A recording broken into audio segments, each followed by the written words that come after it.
Olá pessoal, tudo bom? Gostaria de meditar hoje com vocês sobre o versículo de João 3,16, onde fala que Deus amou o mundo de tal maneira que deu seu Filho unigênito para todo aquele que nele crê não pereça, mas tenha vida eterna. Gostaria de separar aqui algumas partes desse versículo para a gente poder meditar no amor de Deus, no amor sobre as nossas vidas. Este sim foi o amor que venceu, o amor que supera todos os limites, o amor que nos transforma, que nos traz vida nova, um amor que faz com que a gente seja transformado para no final morar com Ele nos céus e aproveitar de tudo aquilo que Ele criou para nós, que foi uma bênção. Na primeira parte do versículo ele fala porque Deus amou o mundo de tal maneira. O mundo ele representa todas as pessoas, independente de credo, de raça, independente de qualquer situação. Não tem a pessoa boa e a pessoa má para Deus. Ele ama como filho, como criação que Ele fez. Então o amor dele não tem preconceitos. Deus ele amou o mundo de tal maneira. Tal maneira é a segunda palavra que eu gostaria de destacar, que representa, mensura um pouco o amor de Deus, que é imensurável. Né? De tal maneira que a gente não tem como medir o tamanho do amor de Deus que Ele tem por nós. Continuando o versículo, ele fala que deu o seu Filho unigênito. Deu é como um presente, é como um dom.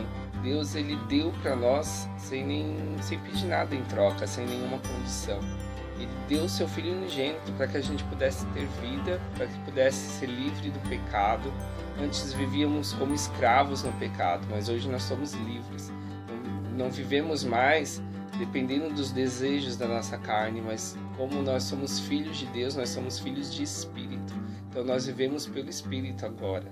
Então Deus ele nos trouxe, através da morte de cruz, libertação, trouxe salvação, trouxe cura de enfermidades. Deus ele trouxe tudo isso para que a gente pudesse viver com Ele uma perfeita comunhão.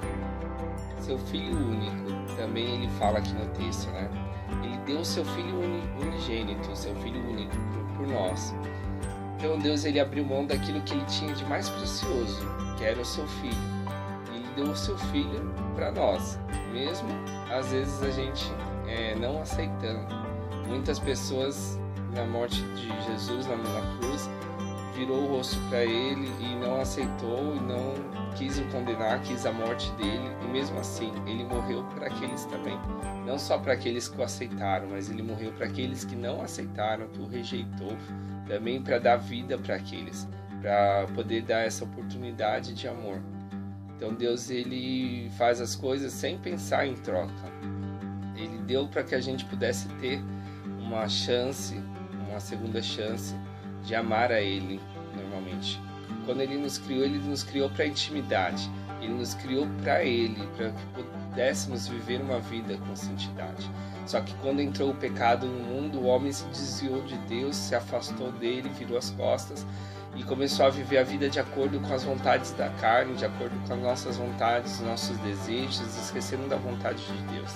E Deus ele tinha esse plano de enviar o seu Filho para que isso pudesse ser parado, para que isso pudesse deixar de viver daquela maneira e pudesse trazer uma nova vida. E isso foi o que Ele fez. Ele entregou o seu Filho por amor de nós, para que a gente pudesse ter uma nova vida com Ele, uma nova aliança que Ele fez com nós, a aliança de sangue. E também Deus ele faz uma promessa para todo aquele que nele crê, não pereça, mas tenha vida eterna.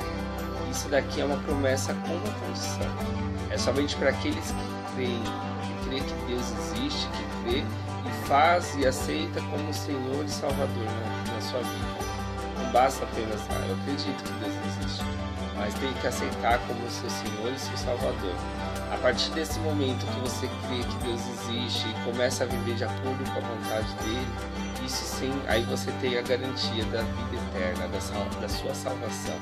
Porque Deus ele não nos criou para que pudéssemos viver das nossas maneiras, das nossas vontades. Ele é Pai, Ele sabe o que Ele fez, Ele sabe o que é melhor para nós. É como um relacionamento aqui na Terra com o Pai.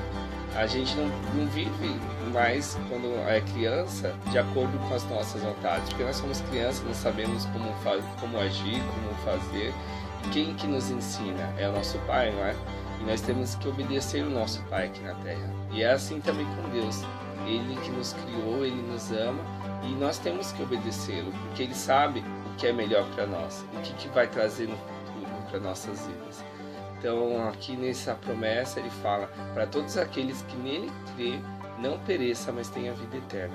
Se você deseja ter uma vida eterna com Deus no céu, aproveitando de tudo de bom que ele fez, tem que crer nele. E não apenas acreditar de boca ou de coração, mas tem que crer com todo o seu entendimento, toda a sua alma. Tem que se entregar a Deus e falar para ele: Senhor, eu quero que o Senhor seja o meu Senhor e quero que o Senhor controle as minhas vontades, meus desejos, para que eu possa fazer tudo aquilo que agrada a Ti. Viver uma vida regrada na vontade de Deus. É isso que Ele tem para nós. Este é o amor que venceu. É o amor que venceu o pecado, é o amor que venceu preconceitos, é o amor que venceu todas as barreiras. E por isso eu o amo, porque Ele me amou primeiro. Amém. Fique com Deus.